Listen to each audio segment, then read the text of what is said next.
আৰু এতিয়া সময় হৈছে 4:30 মানে 4:30 পাৰ হৈ গ'ল আৰু এই ব্ৰহ্মপুৱা বুলি ক'ব পাৰি বৰ্তমান সময়ত, কাৰণ ইমান পুৱা আজিকালি মানুহ নুঠে আৰু মই আছোঁ বৰ্তমান ধৰ্মপুৰ জ্ঞানদানী বিদ্যালয়ৰ সন্মুখত। আৰু এই পুৱাই মানে স্কুলৰ সন্মুখত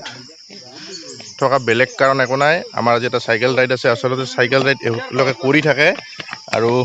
দৌৰি আছে ৰাতিপুৱা মৰ্ণিং ৱাকত, আৰু দুই এজন আহি পোৱা নাই আমাৰ, সেইকাৰণে অলপ ষ্টপেজ হৈছে ইয়াত, আৰু ইয়াৰ পৰাই আমাৰ যাত্ৰা আৰম্ভ। আমাৰ এই গ্ৰুপটো এইটো, আৰু মাৰি আছে চাইকেল, আমি গোটেইকেইজন আছোঁ ইয়াতে।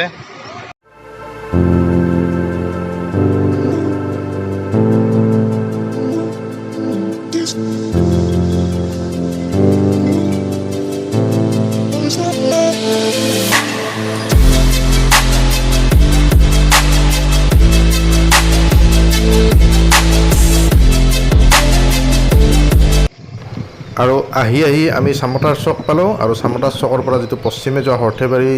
বৰপেটালৈ যোৱাৰ সৰ্থেবাৰী ৰাস্তাটো, আমি সেই ৰাস্তাটোৰে আমাৰ গতি কৰিম। আৰু আজিৰ এই ভিডিঅ'টোত মানে কথা বেছি নাই, মানে দেখুওৱাৰ চেষ্টা কৰিম, লগতে মাজে মাজে অলপ চলপ মাত্ৰ কিছু এটা দুটা কিছু কথা।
আৰু আজিৰ এই চাইকেলিং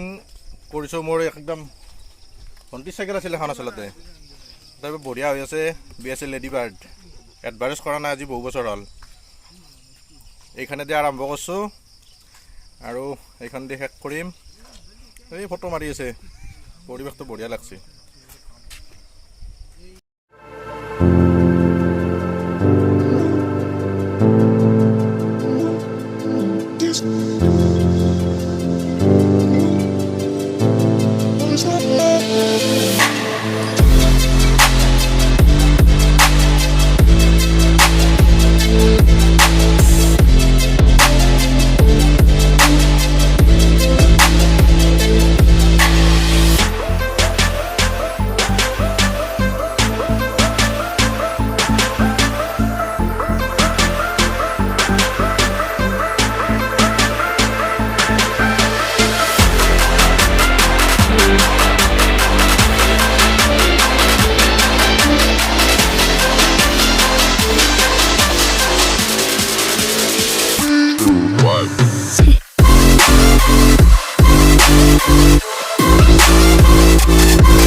আৰু আহি আমি মানে এটা এক্সিডেণ্টেল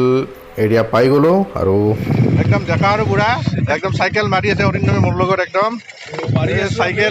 চাইকেল মাৰাটো ভাল স্বাস্থ্যৰ বাবে। তো চাইকেলিং কৰক কাৰণ পেট্ৰলৰ দামতো বাঢ়িছে 94 নেকি 94 মানে 100 ধৰিব পৰা হৈছে 100 প্লাছ আৰু তো মিটাৰত যে পেট্ৰল মাৰে সেইটো এটা নাজানো আৰু সঁচা না মিছা সেইটোতো আছে গতিকে আপুনি 100 টকা ধৰিথক এটা পেট্ৰলত গতিকে চাইকেল মাৰক সুস্থ থাকক লগতে দুই এখন তামোল খাব বেলেগ নাখাব গুটখা জাতীয় বস্তু তামোল খাওঁ মাজে মাজে আৰু এই এক্সিডেণ্টেল জোনতে আমাৰ মানে এটা এক্সিডেণ্ট হ'ল আমাৰ নহয় ঠিক এই চাইকেলখনৰ মানে পেডেল পাত ওলাই গুচি গ'ল আৰু তাৰ বাবে আমাৰ মানে এটা সমস্যাৰ সৃষ্টি হ'ল যদি সমস্যাটো একদম সোনকালে আঁতৰিল আৰু আমাৰ এই খুৰা এখেতে দোকান মানে খোলা নাছিল ভালকৈ তথাপি আমাক তেখেতে এখনিয়াত মানে পেডেল পাতৰ এখনিয়াত মানে জ্বালাই কৰি দিলে একদম সৰ্থেবাৰী চক নাপৰ আগে মানে এই দোকানখন আৰু তেখেতে তাতে মানে আমাক ব্ৰহ্মপুৱা হ'লেও মানে আৰু বাহিৰামুখে আমাক কামখিনি একদম কৰি দিলাক যেতিয়া আমি চামতাৰ যোৱা বুলি ক'লোঁ আৰু তেখেতক এই জগতে আমি বহুত ধন্যবাদ দিলোঁ এইখিনি উপকাৰ কৰাৰ বাবে আৰু কেইটা 4:30 পৰা চাইকেল মাৰি আমি আহি একদম সৰ্থেবাৰী পাম আৰু এইটো চকটো তো এতিয়া বাজিল 6:15 আছে মাজত আমাৰ চাইকেল এখনে প্ৰব্লেম দিছিল সেইকাৰণে অলপ দেৰি তো এইখিনিত আগে যাই আছোঁ আৰু আমি এতিয়া সৰ্থেবাৰী চক পালোঁ আৰু সৰ্থেবাৰী চকৰ পৰা আমি একদম বেগ হ'ম একদম ঘৰক লগি এতিয়া সৰ্থেবাৰী চক এইটো দোকান খোলা নাই খুলিলে আমি কিবা কাৰণে কাহাৰ বস্তু ল'ব পাৰিলোঁ হয় ন ক'ত কাহাৰ বস্তু ল'ম পইচা বেছি আনা নাই আৰু তো পিছত একদিন আহি সৰ্থেবাৰীৰ যিটো সংস্কৃতি আপোনালোক সকলোৱে জানে যে সৰ্থেবাৰী কাঁহ পিতলৰ বাবে বিখ্যাত আৰু এই বস্তুটো ক'ত কিনকে কৰে পিছত এটা মানে ভিডিঅ' বনাৰ বা এই বস্তুখিনি মোৰ ভালকৈ দেখা নাই আৰু তাৰ চোৱাৰ চেষ্টা কৰিম যদি সময় পাওঁ চাইকেল চলাব লাগে মাজে মাজে ন কিন্তু সদায় নৰোঁ আৰু সাপ্তাহিক অৰ্থাৎ ৰবিবাৰে মই এই গ্ৰুপটোত যোগ হোৱাৰ চেষ্টা কৰিম যদি একো অসুবিধা নহয় কি নাম শ্ল'গ আৰু এই গ্ৰুপটোৰ ক্ৰিয়েটৰ হৈছে মিষ্টাৰ ক্ৰিয়েটৰ নহয় মই আমি এনে আৰু চাইকেল আৰম্ভ কৰিলোঁ তাৰপিছত এনেকৈ গ্ৰুপটো এতিয়া গ্ৰ' হৈ আছে প্ৰথমতে মই আৰু এজন তাৰপিছত এনেকৈ এজনকৈ বাঢ়ি আজি টোটেলত আমি 10জন আহিছোঁ 10জন আজিৰ ৰাইডটোত গতিকে মই সদায় নাথাকিম মাজে মাজে থাকিম যিমান পাৰোঁ লগৰ চেষ্টা কৰিম আৰু চাইকেল চলক শৰীৰ সুস্থ ৰাখক কৰোণা চৰোণা অলপ চিটকি যাব যদি আপোনালোকৰ দেহা ভাল থাকে মেইন কথাটো হৈছে মন ভাল হ'লে দেহা ভাল হ'ব আৰু দেহা ভাল কৰিব লগা হ'লে অলপ এক্সাৰচাইজ কৰিব লাগিব আৰু অকল যে চাইকেলিঙে নহয় সাঁতোৰাটো এটা ভাল এক্সাৰচাইজ আছে কিন্তু আমাৰ এতিয়া সাঁতোৰা সমস্যা হৈছে মানে ভাল পুখুৰী নাই পৰিৱেশ নাই নদীতো সাঁতোৰা অলপ সমস্যা হৈ গৈছে গতিকে এই এটা আৰু ৱাকিংটো এটা ভাল খোজ কঢ়াটো গতিকে যাৰ যেনেকৈ যি সুবিধা হয় ঠিক তেনেকৈ মুঠতে যেনেকৈ নহওক আৰু শৰীৰ সুস্থ ৰাখক তো বলক আমি এতিয়া আৰু একদম উভতনি যাত্ৰা কি পাওঁ ৰাস্তাত আহাতেতো এটা অলপ আলেবিলে হ'লে অসমৰ প্ৰাকৃতিক পৰিৱেশৰ আচলতে সঁচাকৈ তুলনা নাই এফালে যদি পাহাৰ এফালে ভৈয়াম আৰু একদম সমান জেগা পথাৰৰ মাজত এতিয়া আমি আহি খন্তেক জিৰণি আৰু ইয়াৰ পৰা আমি একদম ঘৰলৈ গুচি যাম